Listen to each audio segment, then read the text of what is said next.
బా రైట్, మళ్ళీ వస్తాను వంశీ గారు మీ దగ్గరికి.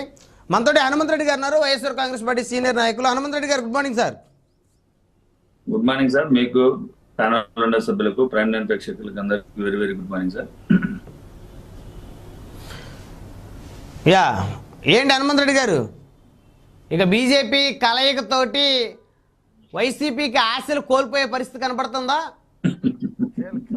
ఈసారి ఎన్నికలు మళ్ళీ 2014 లాగే రిపీట్ అవుతాయని ఎన్నికల ఫలితాలు 2014 ముందర, 2014 ముందర, 2024 ముందర చాలా తేడాలు ఉన్నాయి. 2014 ముందర మోడీ గారు ప్రధానమంత్రిగా ఎలివేట్ అయ్యారు. ఆ రోజు చంద్రబాబు నాయుడు గారు, మోడీ గారు, జనసేన పార్టీ 3 పార్టీలు కలిసి, పవన్ కళ్యాణ్, చంద్రబాబు నాయుడు గారు, మోడీ గారు 3 కలిస్తే ఒక్క జగన్మోహన్ రెడ్డి గారి మీద గెలిచింది 1.5% ఓట్లతో గెలిచారు. గెలుపే. దాన్ని ఎక్కడ మేము గెలుపును స్వాగతించాం. మేము ఎక్కడ చంద్రబాబు నాయుడు గారి మాదిరిగానో లేకుంటే ఇంకొకరి మాదిరిగానో మాకు ఓట్లు పడితే ప్రజలు ఓట్లు వేసినారని, ఎదుటోళ్ళకు ఓట్లు వేస్తే ఈవీఎంలు మేనేజ్ చేశారనే తప్పుడు మాట మాట్లాడకుండా ప్రజలు ఇచ్చిన తీర్పును 2014 మేము స్వీకరించాం. మేము ప్రతిపక్షంలో కూర్చున్న తర్వాత 2014 నుంచి 2019 వరకు బీజేపీ, టీడీపీ, జనసేన ముగ్గురు పాలన ఏ విధంగా ఉంది అనేది ప్రజలకు చెప్పి, ముగ్గురు కలిసి మోసం చేశారని రాష్ట్ర ప్రజలకు చెప్పిన తర్వాత జగన్మోహన్ రెడ్డి గారి రాష్ట్రానికి ముఖ్యమంత్రి అయితేనే అభివృద్ధి చెందుతుందని ప్రజలందరూ నమ్మిన తర్వాత 2019లో జగన్మోహన్ రెడ్డి గారు ముఖ్యమంత్రి గారు.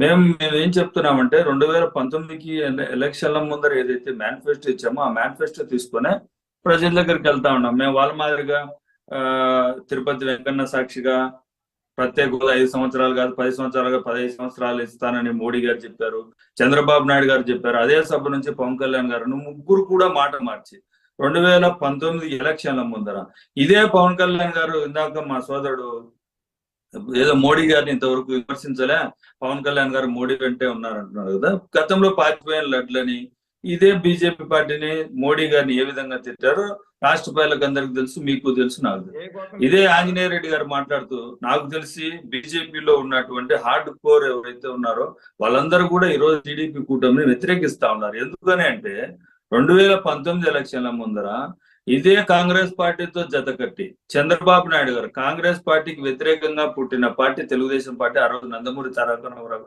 పెడితే విలువలకు, విశ్వసనీయతకు తిలోదకాలు ఇచ్చి అదే పార్టీతో కలిసి పోటీ చేసి, అదే పార్టీతో కలిసి పొత్తులో ఉండి, ఈ కాంగ్రెస్ పార్టీతో కలిసి పొత్తులో ఉన్న టీడీపీ పార్టీ ధర్మ పోరాట దీక్షల పేరుతో ఢిల్లీలో కూర్చొని హూ ఇస్ మోడీ, మోడీకి పిల్ల ఉన్నారా, పిల్లలు ఉన్నారా, వాడు ఒక మనిషి అని తిట్టిన ఇదే చంద్రబాబు నాయుడు గారు, అలాగా జనమని తిట్టిన నందమూరి బాలకృష్ణ గారు మోడీ గారి గురించి ఎంత అసహ్యకరంగా మాట్లాడిన తర్వాత కూడా ఈ రోజు వాళ్ళు కలుస్తున్నారంటే ప్రజలు బుద్ధి చెప్తారు.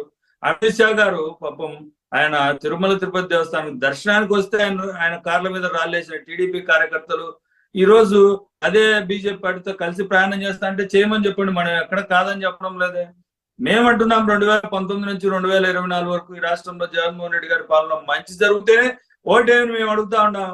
వాళ్ళు ఒక్క జగన్మోహన్ రెడ్డి గారిని ఎదుర్కోలేక, చంద్రబాబు నాయుడు గారు 40 సంవత్సరాల ఇండస్ట్రీ అని చెప్పుకొని, 40 సంవత్సరాల పార్టీ పెట్టుకొని, 14 సంవత్సరాలు ముఖ్యమంత్రిగా చేసుకొని 14 సంవత్సరాలుగా ముఖ్యమంత్రిగా పనిచేసి ఈ రాష్ట్రంలో ఒక్క మంచి పని చేయకుండా ఇప్పటికి కూడా ఒక్క జగన్మోహన్ రెడ్డి గారిని ఎదుర్కోవడానికి బీజేపీ పార్టీ చుట్టూ, జనసేన పార్టీ చుట్టూ, కాంగ్రెస్ పార్టీ చుట్టూ, అదేంటంటే నరేంద్ర మోడీ గారిని బీజేపీ పెద్దలు పిలిచారని 2 రోజుల నుంచి ఢిల్లీలో చక్కర్లు కొడతా ఉన్నాడు. అదే చక్కర్లు కొడుతూ ఆయన శిష్యుడైన రేవంత్ రెడ్డి గారిని హైదరాబాద్ లో కలిసి వెళ్ళాడు. ఇది ఎక్కడి న్యాయం, ఇది ఎక్కడే పొత్తులో నాకు అర్థం కాలే. అంటే నా జేబులో కాంగ్రెస్ పార్టీ ఉంది, బీజేపీ పార్టీని బెదిరిస్తున్నారని మేము అనుకుంటా ఉన్నాం. ఎందుకంటే బీజేపీ లేకుండా కాంగ్రెస్ పార్టీ ఉంది అనేది చంద్రబాబు నాయుడు గారి సిద్ధాంతం. కాబట్టి ఇటువంటి సిద్ధాంతాలు ప్రజలకు చెప్పాలి. గతంలో మనం చేసిన పరిపాలన చూసి నచ్చి ఓటేమని అడిగే ధైర్యం, దమ్ము ధైర్యం బీజేపీ పార్టీకి, టీడీపీ పార్టీకి, జనసేన పార్టీకి లేవనే విషయం. ఎందుకంటే 2014 నుంచి 2019 వరకు వాళ్ళు కలిసే ఉన్నారు. ఇందాక మాట్లాడుతూ మోడీ గారు చాలా మంచి ఆలోచన, అంటే చంద్రబాబుతో మంచి ఆలోచన అంటే చంద్రబాబుతో తిట్టించుకొని అదే చంద్రబాబుతో కలవడమా మోడీ గారి మంచి ఆలోచన? ఆంజనేయ రెడ్డి గారిని అడగాలి, మరి దానికి ఆయన సమాధానం చెప్పాలా. అమిత్ షా గారితో రాళ్ళు వేసుకొని మళ్ళీ వాళ్ళతో కలిసిపోవడం, ఇందాక టీడీపీ నాయకులు రాక్షస పాలన లేకుంటే జనసేన వాళ్ళు రాక్షస పాలన అంటున్నారు. రాక్షస పాలన లేకుంటే సైకో అని మీరు తిడుతున్న ప్రతి పదానికి అర్థం చెప్పండి. జగన్మోహన్ రెడ్డి గారు ఇంగ్లీష్ మీడియం స్కూళ్ళని తీసుకొచ్చి ప్రభుత్వ స్కూళ్ళలో ఇంగ్లీష్ మీడియం స్కూళ్ళని తీసుకొచ్చినందుక, గతంలో మీరు ప్రభుత్వ స్కూల్ అంటే విద్య ప్రభుత్వ బాధ్యత కాదని చంద్రబాబు నాయుడు గారు అంటే విద్య ప్రభుత్వ బాధ్యత అని జగన్మోహన్ రెడ్డి గారు తీసుకున్నందుకు అంటున్నారా? ఈ రాష్ట్రంలో 14 సంవత్సరాలు ముఖ్యమంత్రిగా పనిచేసి ఒక్క ప్రభుత్వ మెడికల్ కాలేజ్ తీసుకురాని చంద్రబాబు నాయుడు గారు 17 మెడికల్ కాలేజ్ తీసుకొచ్చిన జగన్మోహన్ రెడ్డి గారు ఏ విధంగా సరిపోతారో చెప్పాలి. సుదీర తీర ప్రాంతాన్ని పెట్టుకొని ఒక్కటంటే ఒక్క పోర్టు కట్టలేకపోయాడు చంద్రబాబు నాయుడు గారు. ఏదంటే అమరావతి గురించి చెప్తా ఉంటాడు. అమరావతిలో ఏమంటారు రాజమౌళి గ్రాఫిక్స్ చూపించాడు తప్ప ఏం కట్టాడో చెప్పాలి. ఈ రాష్ట్రానికి 2014 నుంచి 2019 వరకు ఈ పరిపాలన సాగించాను, ఈ పరిపాలన వల్ల రాష్ట్రం బాగుపడింది అని చెప్పి ఓట్లు అడిగే దమ్ము ధైర్యం కూడా లేని చంద్రబాబు నాయుడు గారు ఈరోజు మళ్ళా జగన్మోహన్ రెడ్డి గారి గురించి ఆ టీడీపీ నాయకులు మాట్లాడుతూ ఉంటే చాలా చిగ్గేస్తా ఉంది. ఏమంటున్నారు? చంద్రబాబు నాయుడు గారు గెలిస్తే చాలా డబ్బు లేకుండా లేకుంటే ఏమంటారు ప్రజలందరూ ఓట్లు వేసినారని, ఎదుటోళ్ళు గెలిస్తే ఈవీఎంలతో మేనేజ్ చేశారని చెప్పే చంద్రబాబు నాయుడు గారి నీచమైన సంస్కృతి ఏంటంటే 14 సంవత్సరాలు ముఖ్యమంత్రిగా పనిచేసి ఏమైనా ఈవీఎంలు మేనేజ్ అవుతాయని చెప్పే దరిద్రుడు ఎవరైనా ఉంటే చంద్రబాబు నాయుడు. మరి ఏమంటాడు? అవినీతి 23 మంది ఎమ్మెల్యేలు సంతలో పశువుల మాదిరి కొని వాళ్లకు మళ్ళా రాజ్యాంగబద్ధమైన మినిస్టర్ పోస్టులు ఇచ్చిన చంద్రబాబు నాయుడు గారు అత్యంత నీతివంతుడు. ఆయన రాజ్యాంగ పరిపాలన కొనసాగించేవాడు. ఓటుకు నోటు కేసులు అడ్డంగా దొరికిపోయి ఇప్పుడు చంద్రబాబు నాయుడు గారు తెలంగాణ ముఖ్యమంత్రి రేవంత్ రెడ్డి గారు ఇద్దరు ఓటుకు నోటు కేసులో ఆడియో సాక్షిగా వీడియో సాక్షిగా దొరికితే కూడా ఈరోజు మళ్ళా వాళ్ళు ఓటుకు నోట్ల గురించి మాట్లాడుతూ ఉంటే సిగ్గేస్తా ఉంది. చంద్రబాబు నాయుడు గారు రేవంత్ రెడ్డి గారు ఈ విధంగా మాట్లాడి మళ్ళా ప్రజల దగ్గరకు వచ్చి ఏ విధంగా ఓట్లు అడగాలనుకుంటారో చెప్పాలి మన వాళ్ళు.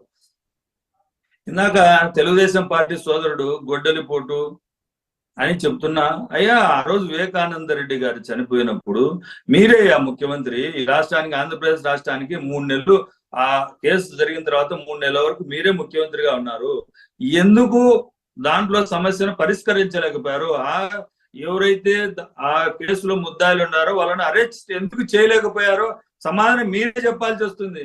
కోడికత్తి ప్రతిపక్ష నేత మీద ఎయిర్పోర్ట్ లో దాడి జరిగితే దాని కోడికత్తి కేసు అని ఏదైతే మాట్లాడుతున్నారో ఆ కేసు జరిగినప్పుడు కూడా మీరే ముఖ్యమంత్రిగా ఉన్నది. మీరు ఎందుకు విచారణ చేయలేకపోయారు? దీనికి సమాధానం చెప్పకుండా ఎదుటోళ్లను విమర్శించేదానికి ఏం లేక కోడికత్తి కేసు గొడ్డలికి ఇవి కాదు కదా. దీనివల్ల ఏమైనా ఉపయోగం వస్తుందా? ఆ రోజు జరిగింది జగన్మోహన్ రెడ్డి గారి మీద దాడి జరిగింది. దాడి జరిగిన తర్వాత దాన్ని ప్రజలు ఏ విధంగా స్వీకరించారో ప్రజలు చూస్తారు. మీరు అదే చూస్తా ఉంటే చూసుకోండి, దానికి ఏం అభ్యంతరం లేదు. మేమేమంటున్నాం? జగన్మోహన్ రెడ్డి గారు 2019 నుంచి 2020 ప్రజలకు మంచి జరుగుతూనే ఓటేమని అడుగుతా ఉన్నాం. మా దమ్ము ధైర్యం అది. మేము సింగల్ గా వస్తున్నాం. సింగల్ గా వచ్చే పరిస్థితి లేక రాష్ట్రంలో సైకో పాలన అంటారు. మళ్ళా చంద్రబాబు నాయుడు పవన్ కళ్యాణ్ గారు కాలు పట్టుకోవడానికి ప్రయత్నం చేస్తారు. ఏ విధంగా 25 ఎంపీ సీట్లు గెలిచి బీజేపీకి సపోర్ట్ చేస్తాను అన్నప్పటికీ కూడా భారతీయ జనతా పార్టీ అధిష్టానం తిరస్కరించి జనసేన అధినేత మీద గౌరవంతో నమ్మకంతో టీడీపీ జనసేనతో కలిసి ఎన్నికలు వెళ్లేందుకు ఏర్పాట్లు చేసుకున్నా అనేటువంటి ప్రచారం సాగుతూ ఉంది. నిజమేనా? జరగని సార్. మనం ఏమంటామంటే మోడీ గారు, చంద్రబాబు నాయుడు గారు, పవన్ కళ్యాణ్, లేకుంటే బిఎస్పీ పార్టీ మాయావతి, లేకుంటే కాంగ్రెస్ పార్టీ, సిపిఐ, సిపిఎం అన్ని కలవని మేము అన్ని కలవాలని మేము కూడా కోరుకుంటా ఉన్నాం. మేము ప్రజల పక్షాన ఉన్నాం, వాళ్ళు పెత్తందారుల పక్షాన ఉన్నారనే విషయం వాళ్ళే రుజువు చేస్తా ఉన్నారు. ఏం కలవద్దని మేమెందుకు చెప్తాం? మేము ఎక్కడ బీజేపీ పార్టీకి మేము సపోర్ట్ చేస్తామని ఎక్కడా చెప్పలేదు. ఆ రోజు ఏదైతే ఎలక్షన్ 2024 ఎలక్షన్లు అయిపోయిన తర్వాత ఈ రాష్ట్రంలోని ఎంపీలతో అవసరమైనప్పుడు కేంద్రంలో ఏ ప్రభుత్వం ఏర్పడినా ఆ ప్రభుత్వం ఏర్పడే ప్రభుత్వానికి వైఎస్ఆర్ కాంగ్రెస్ పార్టీ ఎంపీలు సభ్యులు సపోర్ట్ చేయాలంటే ప్రత్యేక హోదా మీద సంతకం పెడితేనే సపోర్ట్ చేస్తామని చెప్తున్నా. అది కూడా ఏంటి? అప్పుడు వైఎస్ఆర్ కాంగ్రెస్ పార్టీ యొక్క సభ్యుల అవసరం, ఆంధ్రప్రదేశ్ రాష్ట్రంలోని ఎంపీల సంఖ్య అవసరం, వాళ్ళ ప్రభుత్వం ఏర్పాటు అవుతుంది అంటే వాళ్ళు ప్రత్యేక హోదా మీద సంతకం పెడితేనే పెడతామని చెప్తున్నాం.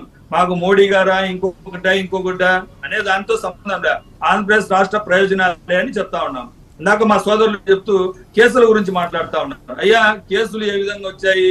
మీ బీజేపీ నేత సుష్మా స్వరాజ్ గారిని పార్లమెంట్ లో ఏం మాట్లాడిందో అడిగితే తెలుస్తుంది. మీరు బీజేపీ పార్టీ పెద్దలను అడిగితే తెలుస్తుంది. ఆ రోజు జగన్మోహన్ రెడ్డి గారి మీద ఒక కాంగ్రెస్ పార్టీని వదిలిపెట్టి బయటకు వచ్చిన తర్వాత ఏ విధంగా కేసులు వచ్చాయి, ఏ విధంగా ఆ కేసులను మేము ధైర్యంగా ఎదుర్కొన్నాం. మేము ఎక్కడ కూడా ఆ కేసుల నుంచి పారిపోలేదు. ఆ కేసులు ధైర్యంగా ఎదుర్కొన్నాం. ఏదైతే సిబిఐ గాని ఈడీ గాని ఎన్ని చర్యలు తీసుకొని ఏం చేసినా కూడా ఎక్కడ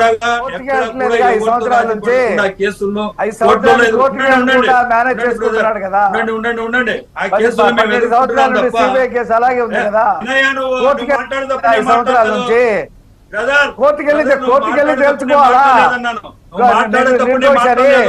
కోర్టుకి వెళ్లకుండా ఎక్స్కోర్టు లాయర్లు పెట్టుకొని మేనేజ్ చేసుకుంటూ ఇంకా ఏదో కేసులు ఎలాగో వచ్చినాయి అని చెప్పి వివేకానంద రెడ్డి మఠ కేసులో 3 నెలలు మా ప్రభుత్వ అధికారం ఉంది. మీరు స్టే తెచ్చుకున్నారు కదా, రాష్ట్ర ప్రభుత్వం చేయవద్దని గ్యాలరీ తెచ్చుకున్నారు కదా, ఏం మాట్లాడుతుంది?